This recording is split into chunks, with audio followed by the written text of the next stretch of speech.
Hello guys! Kumusta kayo lahat? Oh, tama mo na yung diet ha? Tingnan nyo naman to. Nakakatakam. Tayo na magluto ng patatim.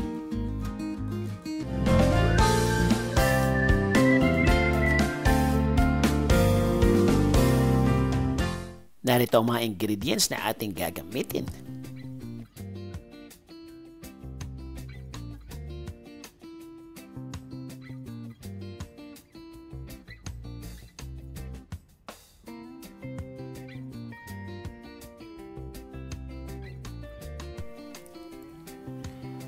Ayan, magpainit muna tayo ng mantika ng about 3 tablespoons sa kawali. Siguro mga 2 minuto to para uminit ang ating mantika. So kapag mainit na, ilagay na natin ang bawang. Ayan, at lutuin lang natin to siguro mga 20 seconds. Tapos isunod na natin kaagad ang sibuyas. Kasi ayaw natin masunog ang bawang, kaya kailangan maisunod na agad ang sibuyas. Ayan, luto-luto lang hanggang sa mag-moist ito.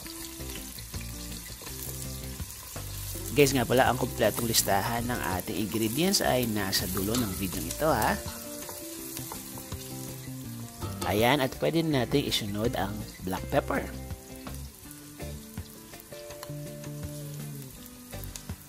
Ayan, dahan-dahan lang. This is for about 1/4 teaspoon na black pepper.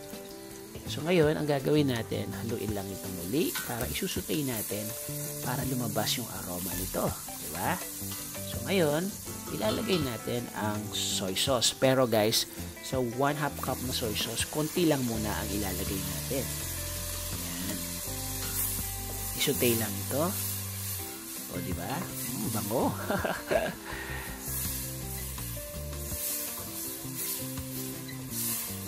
Ayan, dagdagan natin konti.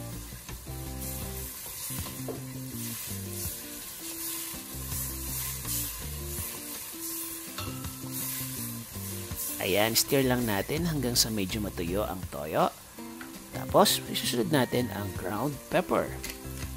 Ayan, siguro mga 20 na ikot dito sa ating grinder. Alam niyo ba guys na kapag freshly grind ang ating pepper, mas nagbibigay nito ng kakaibang aroma at lasa sa ating niluluto.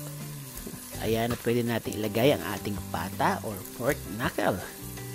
So, ilagay lang natin dyan at hayaan lang natin itong stir fry for about 5 minutes. Ayan, tatakpan lang natin. Tapos, babalikan natin maya-maya. Ayan, balikan na natin. At babalik na rin lang natin. At muli, lulutuin natin ito for another 5 minutes. Yung mga sunog dyan sa gilid ang nagpapasarap sa ating pata. Kaya, okay lang yan. Medyo masunog na konti.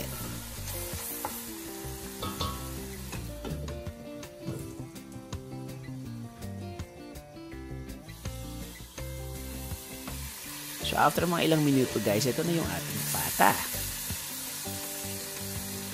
Bali, ang susunod natin gagawin dito, ilalagay na natin ang mga ibang ingredients. So, unahin na natin yung toyo. Ayan, ito yung tirang toyo sa 1/2 cup. Tapos, ang pineapple juice. Isunod na rin natin ang ating brown sugar.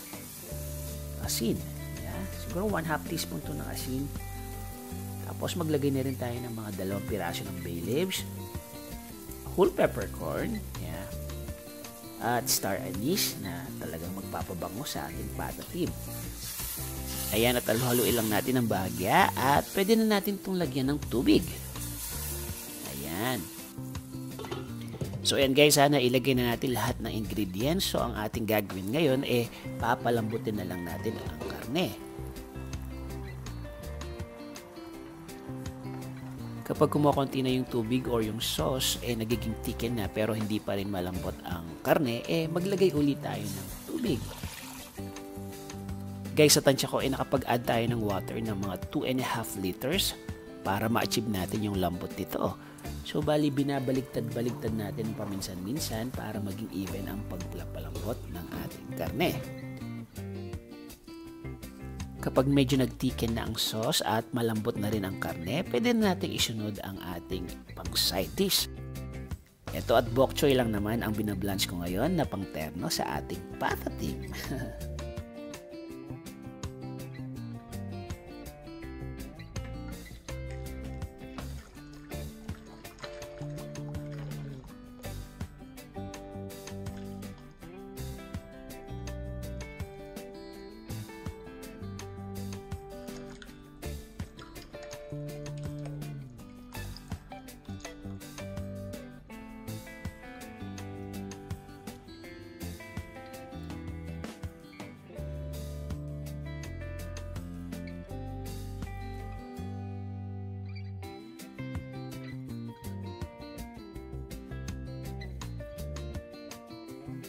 Aron Diyos ko, at balabumi palaban ta na naman keng nasi kanini.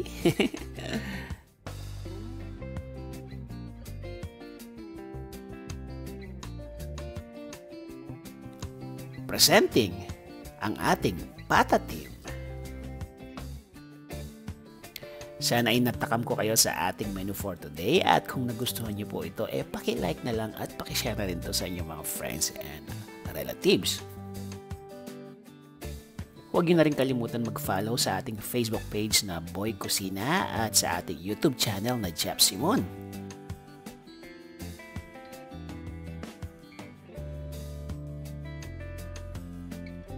Muli, si Jeff Simon po ito, at maraming salamat po sa panonood.